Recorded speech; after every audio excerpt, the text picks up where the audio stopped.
ಅವಕಾಶ ಮಾಡಿಕೊಟ್ಟು ಆಚೆ ಬಿಟ್ಟು ಮತ್ತೊಂದಷ್ಟು ಜನ ಹೆಣ್ಮಕ್ಳ ಮೇಲೆ ರೇಪ್ ಮಾಡ್ಲಿ ಅಂತನಾ ಇದ್ರ ಉದ್ದೇಶ?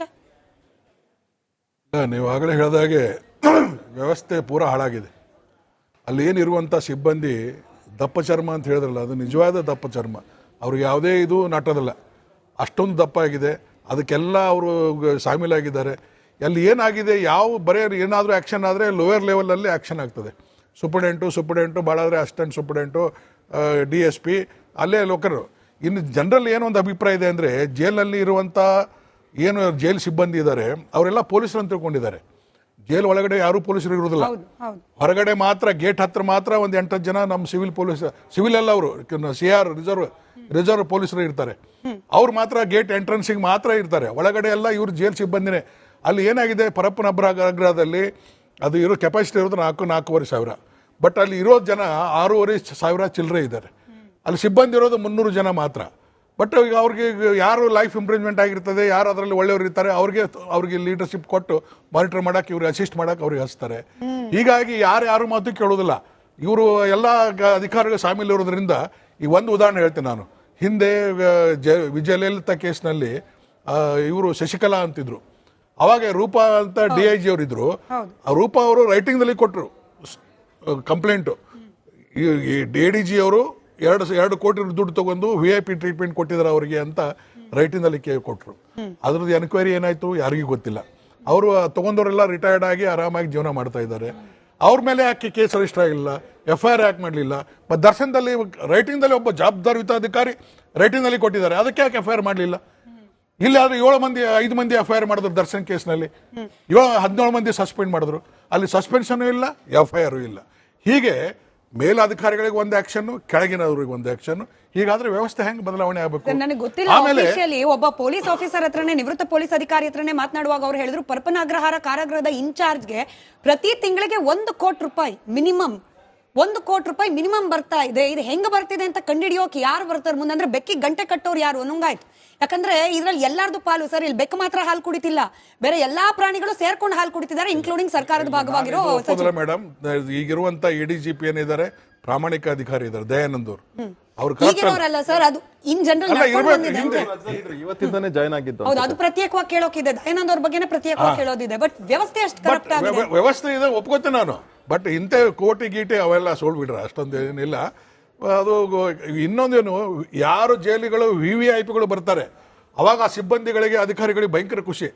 ಒಳ್ಳೆ ಗಿರಾಕಿ ಬಂತು ನಮಗೆ ಅಂತ. ಯಾಕಂದ್ರೆ ಅಲ್ಲಿ ಅವ್ರಿಗೆ ಹೇಳಿದಷ್ಟು ದುಡ್ಡು ಕೊಡ್ತಾರೆ, ಹೇಳಿದಷ್ಟು ಎಲ್ಲ ಇದು ವ್ಯವಸ್ಥೆ ಮಾಡ್ತಾರೆ. ಈ ಉಳಿದು ಯಾರು ಕೇಳೋದಿಲ್ಲ.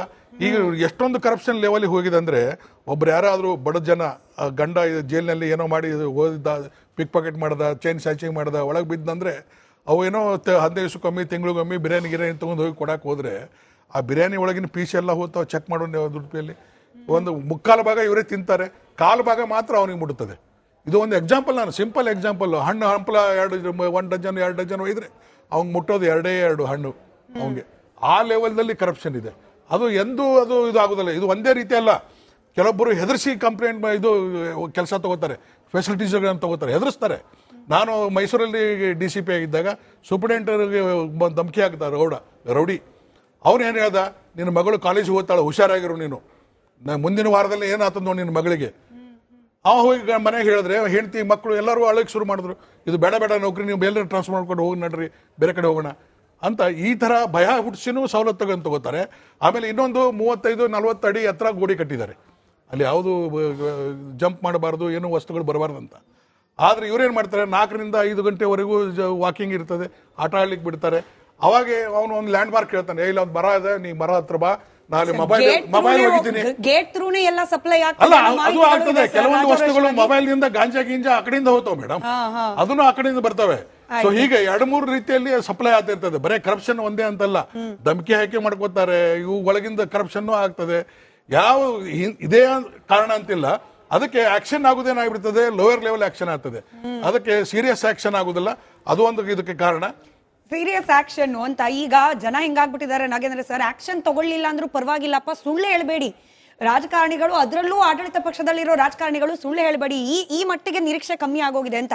ಇವತ್ತು ಹೋಮ್ ಮಿನಿಸ್ಟರ್ ಬರ್ತಾರೆ ಪ್ರೆಸ್ ಮೀಟ್ ಮಾಡುವಾಗ, ಇದು 2 ವರ್ಷ 3 ವರ್ಷ ಹಳೆ ವಿಡಿಯೋಗಳು, simple example sir, Ranya Rao ಪ್ರಕರಣ ಆಗಿದ್ ಯಾವಾಗ? ಇದೇ ಕಾಂಗ್ರೆಸ್ ಸರ್ಕಾರ ಪ್ರಾರಂಭ ಆದ್ಮೇಲೆ ತರುಣ್ ಅದೇ ಪ್ರಕರಣದಲ್ಲಿ ಒಳಗೋಗಿರುವ ಆತನ ಕೈಲೂ ಮೊಬೈಲ್ ಇದೆ. ಇದು ಹಳೆದ? ಹಾಗಾದ್ರೆ 2 ವರ್ಷದ ಮುಂಚೆನೆ ತರುಣ್ ಒಳಗೋಗಿ ವಿಡಿಯೋ ರೆಕಾರ್ಡ್ ಮಾಡಿ ಯಾವ ಲಾಜಿಕ್ ಸರ್ ಇದು?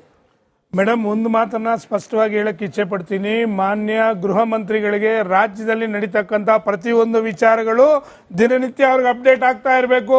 ಅದರಲ್ಲೂ ಪರಪ್ರಗ್ರಹದ ಇರ್ತಕ್ಕಂತ ಒಂದು ಜೈಲಲ್ಲಿ ಆಗ್ಲೇ ಸರ್ ಹೇಳ್ತಾ ಇದ್ರು 6,500 ಜನ ಕೈದಿಗಳು ಇರ್ತಕ್ಕಂತ, ಅದು ಎಂತ ಕೈದಿಗಳು, ನೋಟೆಡ್ ಕೈದಿಗಳು ಇರ್ತಕ್ಕಂತ ಜಾಗದಲ್ಲಿ ಪ್ರತಿನಿತ್ಯ ಏನ್ ನಡೀತಾ ಇದೆ ಅಂತಕ್ಕಂಥದ್ದು ಒಂದಾದ್ರೆ, ಎರಡನೇದು ಕೆಲವು ಅಧಿಕಾರಿಗಳು ಕೆಲವು ಭಾಗಗಳಿಗೆ ಹಾಕಬೇಕು ಅಂತಂದ್ರೆ ಇಷ್ಟಿಷ್ಟು ಕೋಟಿ ಅಂತಕ್ಕಂಥದ್ದು ನಡೀತಾ ಇರ್ತಕ್ಕಂಥದ್ದು ಅನೇಕ ಸಂದರ್ಭಗಳಲ್ಲಿ ಪ್ರೂವ್ ಆಗಿದೆ. ಅನೇಕ ಸಂದರ್ಭಗಳಲ್ಲಿ ರಾಜಕಾರಣಿಗಳೇ ನಿಮ್ಗೆ ಇಷ್ಟು ಕೊಡ್ತೀವಿ ಅಂತ ಜಾಗ ನಮ್ಗೆ ಹಾಕೊಡಿ ಅಂತಕ್ಕಂಥದ್ದು ಅವ್ನು ವಸೂಲಿ ಮಾಡ್ಕೋಬೇಕಲ್ಲ. ತಾವಂದ್ರೆ ಒಂದು ಮಾತು, ತಿಂಗಳಿಗೂ ಎಷ್ಟೋ 1 ಕೋಟಿ ಬರುತ್ತೆ ಅಂತ ಹೇಳಿ, ಯಾಕೆ ಬರೋದಿಲ್ಲ? ತಗೋಬೇಕು ರಿಟರ್ನ್ಸು, ಬಂಡವಾಳ ಹಾಕಿದ್ದೀವಿ ತಗೋಬೇಕು, ಯಾರು ಹೇಗಾದ್ರೂ ಮಾಡ್ಕೊಂಡು ಹೋಗ್ಲಿ ಅಂತಕ್ಕಂಥದ್ದು.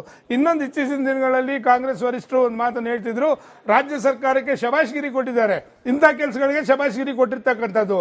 ಯಾವ ಒಂದು ವಿಧಾನಸೌಧದಲ್ಲಿ ಪಾಕಿಸ್ತಾನ ಜಿಂದಾಬಾದ್ ಅಂತಕ್ಕಂಥ ಮಾತನ್ನ ಜೊತೆಲೋಗಿ ಹೇಳಿಸ್ತಾರೆ. ಇವ್ರ ಮನಸ್ಥಿತಿಗಳು ಯಾವ ಮಟ್ಟಕ್ಕಿದೆ ಅಂತಂದ್ರೆ, ರಾಜ್ಯ ಸರ್ಕಾರದಲ್ಲಿ ಜನಗಳು ಯಾವ ರೀತಿ ಇವತ್ತು ನಿರ್ಭಯವಾಗಿ ಬದುಕಬೇಕು ಅಂತಕ್ಕಂಥ ಪ್ರಶ್ನೆ ಆಗಿದೆ. ಅವಕಾಶ ಮಾಡಿಕೊಟ್ಟು ಆಚೆ ಬಿಟ್ಟು ಮತ್ತೊಂದಷ್ಟು ಜನ ಹೆಣ್ಮಕ್ಳ ಮೇಲೆ ರೇಪ್ ಮಾಡ್ಲಿ ಅಂತನಾ ಇದ್ರ ಉದ್ದೇಶ? ನೀವು ಆಗಲೇ ಹೇಳಿದಾಗೆ ವ್ಯವಸ್ಥೆ ಪೂರಾ ಹಾಳಾಗಿದೆ. ಅಲ್ಲಿ ಏನಿರುವಂಥ ಸಿಬ್ಬಂದಿ ದಪ್ಪ ಚರ್ಮ ಅಂತ ಹೇಳಿದ್ರಲ್ಲ, ಅದು ನಿಜವಾದ ದಪ್ಪ ಚರ್ಮ. ಅವ್ರಿಗೆ ಯಾವುದೇ ಇದು ನಾಟೋದಲ್ಲ, ಅಷ್ಟೊಂದು ದಪ್ಪ ಆಗಿದೆ. ಅದಕ್ಕೆಲ್ಲ ಅವರು ಶಾಮೀಲಾಗಿದ್ದಾರೆ. ಅಲ್ಲಿ ಏನಾಗಿದೆ, ಯಾವ ಬರೇ ಏನಾದರೂ ಆ್ಯಕ್ಷನ್ ಆದರೆ ಲೋಯರ್ ಲೆವೆಲಲ್ಲಿ ಆ್ಯಕ್ಷನ್ ಆಗ್ತದೆ. ಸೂಪರ್ಡೆಂಟು ಭಾಳಾದರೆ ಅಸಿಸ್ಟೆಂಟ್ ಸೂಪರ್ಡೆಂಟು, DSP, ಅಲ್ಲೇ ಲೋಕರು. ಇನ್ನು ಜನರಲ್ಲಿ ಏನೊಂದು ಅಭಿಪ್ರಾಯ ಇದೆ ಅಂದರೆ, ಜೈಲಿನಲ್ಲಿ ಇರುವಂಥ ಏನು ಜೈಲು ಸಿಬ್ಬಂದಿ ಇದ್ದಾರೆ ಅವರೆಲ್ಲ ಪೊಲೀಸರು ಅಂತ ತಿಳ್ಕೊಂಡಿದ್ದಾರೆ. ಜೈಲು ಒಳಗಡೆ ಯಾರೂ ಪೊಲೀಸರು ಇರೋದಿಲ್ಲ, ಹೊರಗಡೆ ಮಾತ್ರ ಗೇಟ್ ಹತ್ರ ಮಾತ್ರ ಒಂದು 8 ಜನ ನಮ್ಮ ಸಿವಿಲ್ ಎಲ್ಲ ಅವರು CR ರಿಸರ್ವ್ ಪೊಲೀಸರು ಇರ್ತಾರೆ. ಅವ್ರು ಮಾತ್ರ ಗೇಟ್ ಎಂಟ್ರೆನ್ಸಿಗೆ ಮಾತ್ರ ಇರ್ತಾರೆ, ಒಳಗಡೆ ಎಲ್ಲ ಇವ್ರು ಜೈಲು ಸಿಬ್ಬಂದಿನೇ. ಅಲ್ಲಿ ಏನಾಗಿದೆ, ಪರಪ್ಪನಗ್ರಹದಲ್ಲಿ ಅದು ಇರೋ ಕೆಪಾಸಿಟಿ ಇರೋದು 4,500 ಬಟ್ ಅಲ್ಲಿ ಇರೋ ಜನ 6,500 ಚಿಲ್ಲರೆ ಇದ್ದಾರೆ. ಅಲ್ಲಿ ಸಿಬ್ಬಂದಿ ಇರೋದು 300 ಜನ ಮಾತ್ರ. ಬಟ್ ಈಗ ಅವ್ರಿಗೆ ಯಾರು ಲೈಫ್ ಇಂಪ್ರೂವ್ಮೆಂಟ್ ಆಗಿರ್ತದೆ, ಯಾರು ಅದರಲ್ಲಿ ಒಳ್ಳೆಯವರು ಇರ್ತಾರೆ, ಅವ್ರಿಗೆ ಲೀಡರ್ಶಿಪ್ ಕೊಟ್ಟು ಮಾನಿಟರ್ ಮಾಡಕ್ಕೆ, ಇವ್ರಿಗೆ ಅಸಿಸ್ಟ್ ಮಾಡಕ್ಕೆ ಅವ್ರಿಗೆ ಹಚ್ತಾರೆ. ಹೀಗಾಗಿ ಯಾರು ಮಾತು ಕೇಳೋದಿಲ್ಲ. ಇವರು ಎಲ್ಲ ಅಧಿಕಾರಿಗಳು ಶಾಮೀಲ್ ಇರೋದ್ರಿಂದ ಈ ಒಂದು ಉದಾಹರಣೆ ಹೇಳ್ತೀನಿ ನಾನು. ಹಿಂದೆ ವಿಜಯಲಲಿತಾ ಕೇಸ್ನಲ್ಲಿ ಇವರು ಶಶಿಕಲಾ ಅಂತಿದ್ರು. ಅವಾಗ ರೂಪಾ ಅಂತ DIG ಅವರಿದ್ರು. ರೂಪಾ ಅವರು ರೈಟಿಂಗ್ನಲ್ಲಿ ಕೊಟ್ಟರು ಕಂಪ್ಲೇಂಟು. ADG ಅವರು 2 ಕೋಟಿ ದುಡ್ಡು ತಗೊಂಡು VIP ಟ್ರೀಟ್ಮೆಂಟ್ ಕೊಟ್ಟಿದ್ದಾರೆ ಅವರಿಗೆ ಅಂತ ರೈಟಿಂಗ್ನಲ್ಲಿ ಕೊಟ್ಟರು. ಅದ್ರದ್ದು ಎನ್ಕ್ವೈರಿ ಏನಾಯ್ತು ಯಾರಿಗೂ ಗೊತ್ತಿಲ್ಲ. ಅವರು ತಗೊಂಡವರೆಲ್ಲ ರಿಟೈರ್ಡ್ ಆಗಿ ಆರಾಮಾಗಿ ಜೀವನ ಮಾಡ್ತಾ ಇದ್ದಾರೆ. ಅವ್ರ ಮೇಲೆ ಯಾಕೆ ಕೇಸ್ ರಿಜಿಸ್ಟರ್ ಆಗಿಲ್ಲ, FIR ಯಾಕೆ ಮಾಡಲಿಲ್ಲ? ಮತ್ತು ದರ್ಶನದಲ್ಲಿ ರೈಟಿಂಗ್ದಲ್ಲಿ ಒಬ್ಬ ಜವಾಬ್ದಾರಿಯುತ ಅಧಿಕಾರಿ ರೈಟಿಂಗ್ನಲ್ಲಿ ಕೊಟ್ಟಿದ್ದಾರೆ, ಅದಕ್ಕೆ ಯಾಕೆ FIR ಮಾಡಲಿಲ್ಲ? ಇಲ್ಲಿ ಆದ್ರೆ 5 ಮಂದಿ FIR ಮಾಡಿದ್ರು ದರ್ಶನ್ ಕೇಸ್ನಲ್ಲಿ, 17 ಮಂದಿ ಸಸ್ಪೆಂಡ್ ಮಾಡಿದ್ರು. ಅಲ್ಲಿ ಸಸ್ಪೆನ್ಷನ್ ಇಲ್ಲ, FIR ಇಲ್ಲ. ಹೀಗೆ ಮೇಲಾಧಿಕಾರಿಗಳಿಗೆ ಒಂದು ಆಕ್ಷನ್, ಕೆಳಗಿನವ್ರಿಗೆ ಒಂದು ಆಕ್ಷನ್. ಹೀಗಾದ್ರೆ ವ್ಯವಸ್ಥೆ ಹೆಂಗ್ ಬದಲಾವಣೆ ಆಗಬೇಕು? ನನಗೆ ಗೊತ್ತಿಲ್ಲ. ಆಮೇಲೆ ಒಬ್ಬ ಪೊಲೀಸ್ ಆಫೀಸರ್ ಹತ್ರನೇ, ನಿವೃತ್ತ ಪೊಲೀಸ್ ಅಧಿಕಾರಿ ಹತ್ರನೇ ಮಾತನಾಡುವಾಗ ಅವ್ರು ಹೇಳಿದ್ರು, ಪರಪ್ಪನಗ್ರಹಾರ ಕಾರಾಗೃಹದ ಇನ್ಚಾರ್ಜ್ಗೆ ಪ್ರತಿ ತಿಂಗಳಿಗೆ 1 ಕೋಟಿ ರೂಪಾಯಿ ಮಿನಿಮಮ್, 1 ಕೋಟಿ ರೂಪಾಯಿ ಮಿನಿಮಮ್ ಬರ್ತಾ ಇದೆ. ಇದು ಹೆಂಗ ಬರ್ತಿದೆ ಅಂತ ಕಂಡಿಡಿಯೋಕೆ ಯಾರು ಬರ್ತಾರೆ ಮುಂದೆ? ಅಂದ್ರೆ ಬೆಕ್ಕಿ ಗಂಟೆ ಕಟ್ಟೋರು ಯಾರು ಅನ್ನೋಂಗಾಯ್ತು. ಯಾಕಂದ್ರೆ ಇದ್ರಲ್ಲಿ ಎಲ್ಲಾರ್ದು ಪಾಲು ಸರ್. ಇಲ್ಲಿ ಬೆಕ್ಕ ಮಾತ್ರ ಹಾಲು ಕುಡಿತಿಲ್ಲ, ಬೇರೆ ಎಲ್ಲಾ ಪ್ರಾಣಿಗಳು ಸೇರ್ಕೊಂಡು ಹಾಲು ಕುಡಿತಿದ್ದಾರೆ, ಇನ್ಕ್ಲೂಡಿಂಗ್ ಸರ್ಕಾರದ ಭಾಗವಾಗಿರೋ. ಮೇಡಮ್, ಈಗಿರುವಂತ ADGP ಏನಿದ್ದಾರೆ, ಪ್ರಾಮಾಣಿಕ ಅಧಿಕಾರಿ ಇದ್ದಾರೆ, ದಯಾನಂದ್ ಅವರು. ಅವ್ರು ಈಗಿರೋರಲ್ಲ ಸರ್, ಅದು ಇನ್ ಜನರಲ್ ಇವತ್ತಿಂದಾನೇ ಜಾಯ್ನ್ ಆಗಿದ್ದು. ಹೌದು, ಅದು ಪ್ರತ್ಯೇಕವಾಗಿ ಕೇಳೋಕಿದೆ. ದಯಾನಂದ್ ಅವ್ರ ಬಗ್ಗೆನೇ ಪ್ರತ್ಯೇಕವಾಗಿ ಕೇಳೋದಿದೆ. ಬಟ್ ವ್ಯವಸ್ಥೆ ಅಷ್ಟು ಕರೆಕ್ಟ್ ಆಗಿದೆ. ವ್ಯವಸ್ಥೆ ಇದೆ, ಒಪ್ಕೋತೀನಿ ನಾನು. ಬಟ್ ಇಂಥ ಕೋಟಿ ಗೀಟೆ ಅವೆಲ್ಲ ಸೋಲ್ಬಿಡ್ರ, ಅಷ್ಟೊಂದು ಏನಿಲ್ಲ. ಅದು ಇನ್ನೊಂದೇನು, ಯಾರು ಜೈಲಿಗಳು VVIPಗಳು ಬರ್ತಾರೆ ಅವಾಗ ಆ ಸಿಬ್ಬಂದಿಗಳಿಗೆ, ಅಧಿಕಾರಿಗಳಿಗೆ ಭಯಂಕರ ಖುಷಿ, ಒಳ್ಳೆ ಗಿರಾಕಿ ಬಂತು ನಮಗೆ ಅಂತ. ಯಾಕಂದ್ರೆ ಅಲ್ಲಿ ಅವ್ರಿಗೆ ಹೇಳಿದಷ್ಟು ದುಡ್ಡು ಕೊಡ್ತಾರೆ, ಹೇಳಿದಷ್ಟು ಎಲ್ಲ ಇದು ವ್ಯವಸ್ಥೆ ಮಾಡ್ತಾರೆ. ಈ ಉಳಿದು ಯಾರು ಕೇಳೋದಿಲ್ಲ. ಈಗ ಎಷ್ಟೊಂದು ಕರಪ್ಷನ್ ಲೆವೆಲ್ಗೆ ಹೋಗಿದೆ ಅಂದರೆ, ಒಬ್ರು ಯಾರಾದರೂ ಬಡ ಜನ ಗಂಡ ಜೈಲಿನಲ್ಲಿ ಏನೋ ಮಾಡಿ ಓದಿದ್ದ, ಪಿಕ್ ಪಾಕೆಟ್ ಮಾಡ್ದ, ಚೈನ್ ಸ್ಯಾಚಿಂಗ್ ಮಾಡ್ದ, ಒಳಗೆ ಬಿದ್ದಂದ್ರೆ ಅವು ಏನೋ 15 ದಿವಸಕ್ಕೊಮ್ಮೆ, ತಿಂಗಳಿಗೊಮ್ಮೆ ಬಿರಿಯಾನಿ ತೊಗೊಂಡು ಹೋಗಿ ಕೊಡಕ್ಕೆ ಹೋದರೆ, ಆ ಬಿರಿಯಾನಿ ಒಳಗಿನ ಪೀಸ್ ಎಲ್ಲ ಹೋಗ್ತಾವೆ, ಚೆಕ್ ಮಾಡೋ ದುಡ್ಡಿಯಲ್ಲಿ ಒಂದು 3/4 ಭಾಗ ಇವರೇ ತಿಂತಾರೆ, 1/4 ಭಾಗ ಮಾತ್ರ ಅವನಿಗೆ ಮುಡುತ್ತದೆ. ಇದು ಒಂದು ಎಕ್ಸಾಂಪಲ್, ನಾನು ಸಿಂಪಲ್ ಎಕ್ಸಾಂಪಲ್. ಹಣ್ಣು ಹಂಪಲ 1 ಡಜನ್ 2 ಡಜನ್ ಒಯ್ದರೆ ಅವ್ನಿಗೆ ಮುಟ್ಟೋದು 2 ಹಣ್ಣು ಅವನಿಗೆ. ಆ ಲೆವೆಲ್ನಲ್ಲಿ ಕರಪ್ಷನ್ ಇದೆ. ಅದು ಇದಾಗೋದಿಲ್ಲ. ಇದು ಒಂದೇ ರೀತಿ ಅಲ್ಲ. ಕೆಲವೊಬ್ಬರು ಹೆದರ್ಸಿ ಕಂಪ್ಲೇಂಟ್ ಇದು ಕೆಲಸ ತಗೋತಾರೆ, ಫೆಸಿಲಿಟೀಸ್ಗಳನ್ನು ತಗೋತಾರೆ, ಹೆದರ್ಸ್ತಾರೆ. ನಾನು ಮೈಸೂರಲ್ಲಿ DCP ಆಗಿದ್ದಾಗ ಸೂಪರಿಂಟೆಂಡರ್ಗೆ ಧಮಕಿ ಹಾಕ್ತಾರೆ ರೌಡಿ ಅವನು ಏನು ಹೇಳ್ದ, ನಿನ್ನ ಮಗಳು ಕಾಲೇಜಿಗೆ ಓದ್ತಾಳೆ, ಹುಷಾರಾಗಿರು ನೀನು, ಮುಂದಿನ ವಾರದಲ್ಲಿ ಏನಾಗ್ತದ ನೋಡಿ ನಿನ್ನ ಮಗಳಿಗೆ.